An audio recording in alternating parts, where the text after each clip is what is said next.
और इन्होंने साहित्य चेतना मंच के जो गार्जियन है डॉक्टर राजेश पाल साहब, उनको मंच पर बैठा है। मतलब कि बहुत ही संस्कारित संस्था है। इनको संस्कार का मालूम है कि जब अग्रज उनसे बैठ जाएंगे, मार्गदर्शन करते रहेंगे और हमें उनके मार्गदर्शन में सारा काम करना। इसकी वजह यह भी है, मैंने अकाउंट्स में नौकरी की है। डॉक्टर नरेंद्र वाल्मीकि इसके अध्यक्ष हैं, वो 33 साल 33। डॉक्टर दीपक मेवाती उनकी बहुत ही कुछ संचालन कर रहे हैं, वो है 37। श्याम निर्मोही के 47। रमन साबिया जी सचिव है, वो 37। और वो है 43। एकदम युवा टीम है। और युवा टीम इतना बड़ा आयोजन बीकानेर में आके करती है, तो सबसे पहले तो मैं एक बीकानेर निवासी के नाते आप सबका अभिनंदन करता हूँ। और इस राष्ट्रीय सेमिनार में आप सब लोग आए, तो मेरी तरफ से भी आपका सबका अभिनंदन। और यह भी मैं आपको बता दूं, बीकानेर में दलित विमर्श के और ओम प्रकाश वाल्मीकि के बाद यह पहला आयोजन हो रहा है। आज तक इतनी अकादमी लेकिन कभी दलित विमर्श को लेकर अलग से कोई संगोष्ठी नहीं हुई, अलग से कोई सेमिनार नहीं हुआ और ओम प्रकाश वाल्मीकि जी पे भी कोई अलग से बात नहीं हुई। और तो उन्होंने ओम प्रकाश वाल्मीकि जी पे यह कार्यक्रम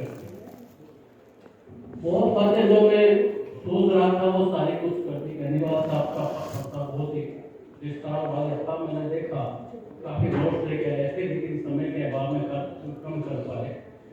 और रेडियो साहब के पास जो पत्र है, इन्होंने बताया वाल्मीकि साहब के हाथ के कितने सुंदर अक्षर है उनके, और इनके पास पत्र तो ऐसे पत्रों का प्रकाशन भी होना चाहिए।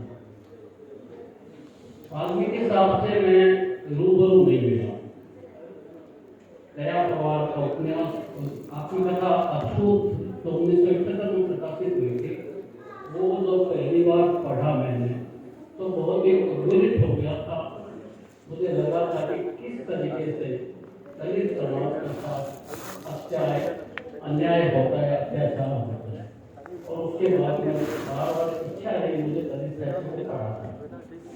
और फिर जब मोहनदास निर्मल साहित्य आत्मकथा 95 में आई थी और 97 में ओम प्रकाश वाल्मीकि जी का आत्मकथा है। मोहनदास निर्मल जी से अब तो बहुत से मिलने का तो मुझे सहयोग मिला। मोहनदास निर्मल जी बीकानेर आए थे और मैंने उनसे मन की बात की थी, उनसे साक्षात्कार भी दिया था। अब तो बहुत से उनसे भी मिलना हुआ था, लेकिन ओम प्रकाश वाल्मीकि जैसे साहित्य के माध्यम से मिलना हुआ।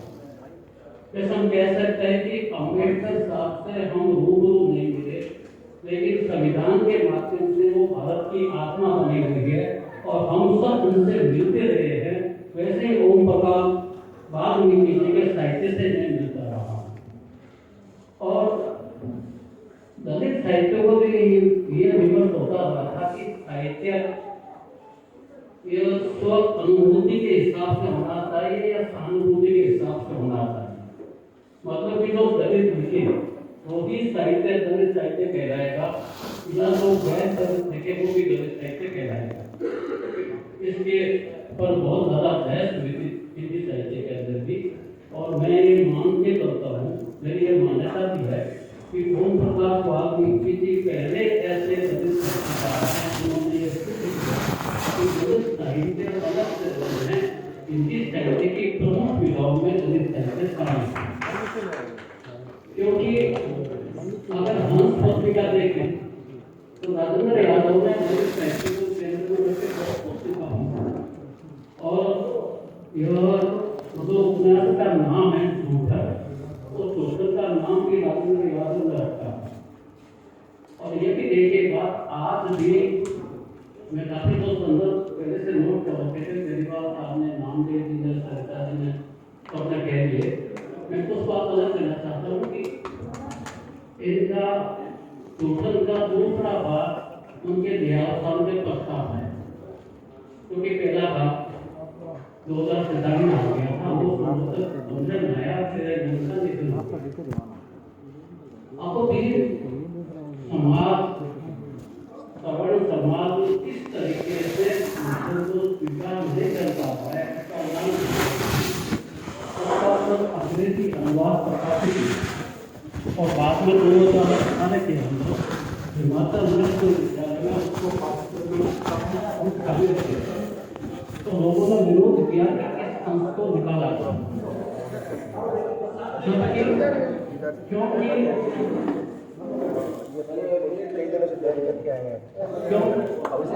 क्योंकि स्वर्ण हूँ को स्वीकारता हूँ, इस स्वर्ण इस बात को स्वीकार नहीं कर सकता कि हमने इतना वाल्मीकि जी ने कभी इस बात को एहसास नहीं किया।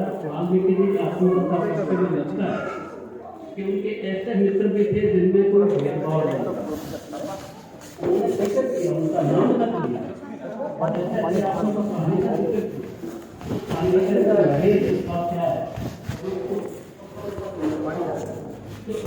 खुद बात बन के जाता है और वो जब कहता है चाय पीने के लिए बताता है, कहता है कि मैं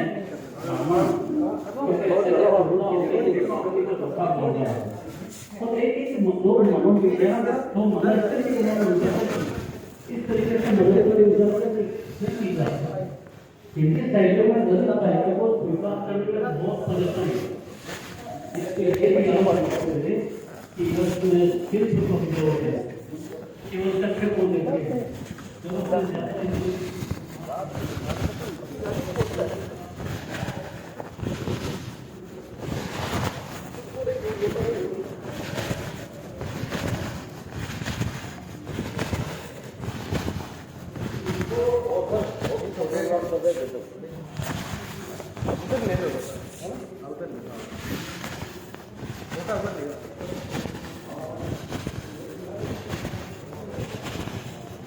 जाना नहीं है। अरे जी बैठो आप थोड़ा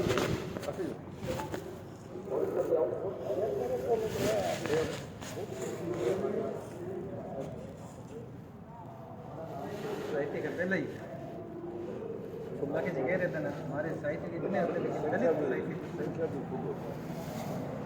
लोटा इधर लियो लोटा आप द्वारा भी जो वो आपके द्वारा और भी कोई पुस्तक है आपके पास? ये तो हम बांटते ही है से आप सस्ता को बिल को वो सारी पुस्तक मेरे को आपको वो आपको सस्ता को नाम बदल के आपने बता दी थी और नाम नहीं पता और यहाँ क्योंकि उन्हें अस्मिता की बात की और केवल उनकी अस्मिता व्यक्ति अस्मिता नहीं पूरे समाज के अस्मिता की बात बन गई। इसलिए मैं कहना चाहता हूँ कि ओम प्रकाश राव व्यक्ति केवल दलितों के लिए है, पूरे हिंदी साहित्य के रचनाकार है और उनको हमें अच्छी रूप में होना चाहिए। आज जिस तरीके से आयोजन हुआ है इसके लिए मैं बीकानेर के अपने से कल युवा टीम का अभिनंदन करना चाहता हूँ कि आप वहाँ से आके हमारे बीकानेर में कार्यक्रम किया और वो मन को विभिन्न प्रकार सभी दलित का देता है। इनको सुन के मैंने स्वयं को समृद्ध किया है तो आज का कार्यक्रम मेरे लिए बहुत संतुलित रहेगा और सभी आप लोग आए आप सबका अभिनंदन करता हूँ।